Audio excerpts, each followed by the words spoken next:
अफगानिस्तान वस्त एशिया और जनूबी एशिया में वाक़े एक ज़मीन बंद मुल्क है। इसके जनूब और मशरिक़ में पाकिस्तान, मगरिब में ईरान, शुमाल मशरिक़ में चीन, शुमाल में तुर्कमेनिस्तान, उज़्बेकिस्तान और ताजिकिस्तान है।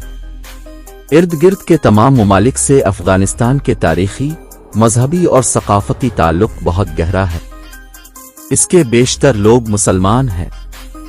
ये मुल्क बिलतरतीब ईरानियों, यूनानियों, अरबों, तुर्कों, मंगोलों, अंग्रेज़ों, रूसियों और अमरीका के कब्ज़े में रहा है, मगर उसके लोग बैरूनी कब्ज़ा के ख़िलाफ़ हमेशा मुज़ाहमत करते रहे हैं।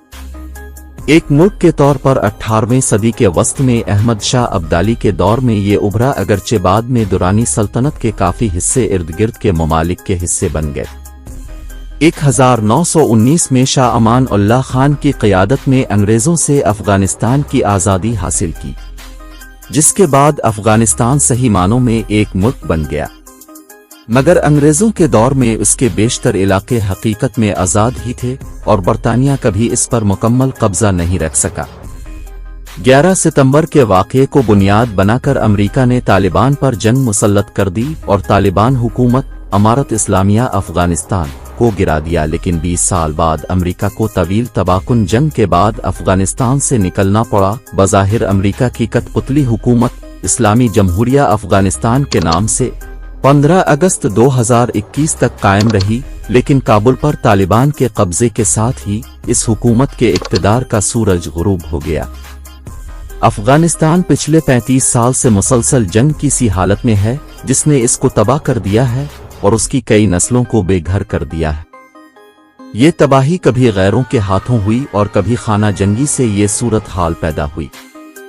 अगरचे अफ़गानिस्तान के पास तेल और दूसरे वसाइल की कमी है, मगर उसकी जुग्राफियाई हैसियत ऐसी है कि वो वस्ती एशिया, जनूबी एशिया और मशरिक़ वस्ता के दरमियान में है और तीनों ख़तों से हमेशा इसका नस्ली, मजहबी और सकाफ़ती ताल्लुक़ रहा है और जंगी लिहाज से और इलाके में अपना दबाव रखने के लिए हमेशा अहम रहा है।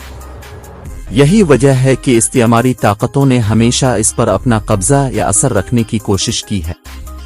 अफ़गानिस्तान का ज़्यादा रकबा पथरीला पहाड़ी इलाका है, इस वजह से किसी भी बैरूनी ताकत का यहाँ कब्ज़ा रखना मुश्किल है और लोग ज़्यादातर कबायली हैं, इसलिए कभी बैरूनी ताकतों को तस्लीम नहीं करते।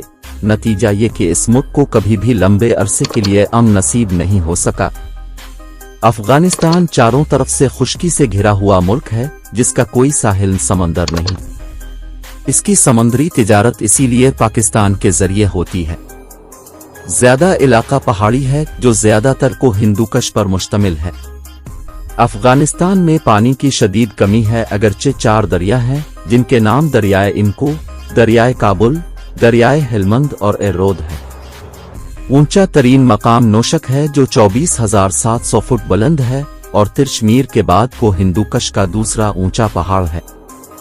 सतह समंदर से सबसे कम बुलंद इलाका पस्त तरीन मकाम दरियाए इनको है, जो सिर्फ 846 फुट बुलंद है। अफ़गानिस्तान की जुग्राफियाई सरहद 5,300 किलोमीटर लंबी है, जिसमें सबसे ज्यादा इलाका 2630 किलोमीटर पाकिस्तान के साथ लगता है। 12 इलाका ज़राअत के काबिल है, मगर सिर्फ 0.22 इलाका ज़ेरे काश्त है। चूंकि ज्यादा इलाका पहाड़ी है, इसलिए ज़लज़ले कसरत से आते हैं। अफ़गानिस्तान के इलाके में सोना, चांदी, कोयला, तांबा, कांसी, क्रोमाइट, जस्त, गंधक, लोहा, कीमती पत्थर और नमक पाए जाते हैं। तेल के भी वसी ज़खायर हैं। ये तमाम कुदरती वसाइल मुसलसल जंग की वजह से कभी इस्तेमाल नहीं हो सके।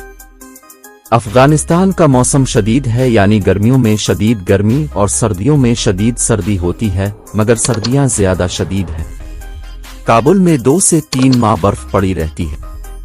जलालाबाद और इससे नीचे का मौसम निस्बतन गर्म है।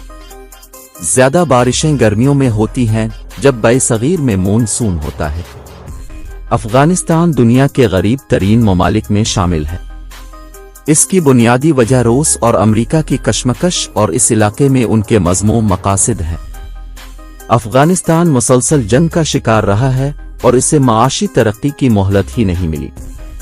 افغانستان کی خاصی آبادی ایران اور پاکستان کو ہجرت کر گئی تھی، جن میں سے کچھ اب واپس آنا شروع ہوئے ہیں، مگر ہجرت نے ان کی معیشت کو تباہ کر دیا ہے اور نئی پود کو پڑھنے لکھنے اور کوئی ہنر سیکھنے کے مواقع بھی کم ہی ملے ہیں۔ افغانستان میں جن لوگوں نے ہجرت نہیں بھی کی انہیں جنگ نے مصروف رکھا۔ مجبور نہ اسلحہ کی تجارت، جنگ بطور سلسلہ روزگار اور افیم و پوست کی تجارت ہی ان کا مقدر بنی۔ ایک بڑی تعداد سمگلنگ سے بھی وابستہ ہوئی۔ بہت معمولی تعداد پوست کے علاوہ دوسری اجناس بھی کاشت کرتی ہے۔ ایشیائی ترقیاتی بینک کے مطابق 2001 کے بعد معیشت نے خاصی ترقی کی ہے، مگر اس سلسلے میں کوئی قابل اعتماد اعداد و شمار نہیں ملتے۔ البتہ افغانستان سے باہر رہنے والے افغانیوں نے اب کچھ سرمایہ کاری شروع کی ہے۔ مثلاً 2005 میں دبئی کے ایک افغانی خاندان نے $2.5 کروڑ سے کوکا کولا کا ایک پلانٹ افغانستان میں لگایا ہے۔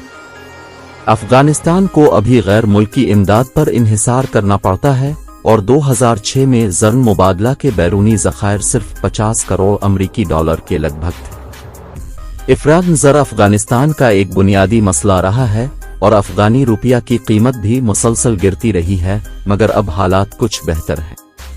2003 کے بعد 14 نئے بینک بھی کھلے ہیں، جن میں کئی غیر ملکی بینک بھی شامل ہیں۔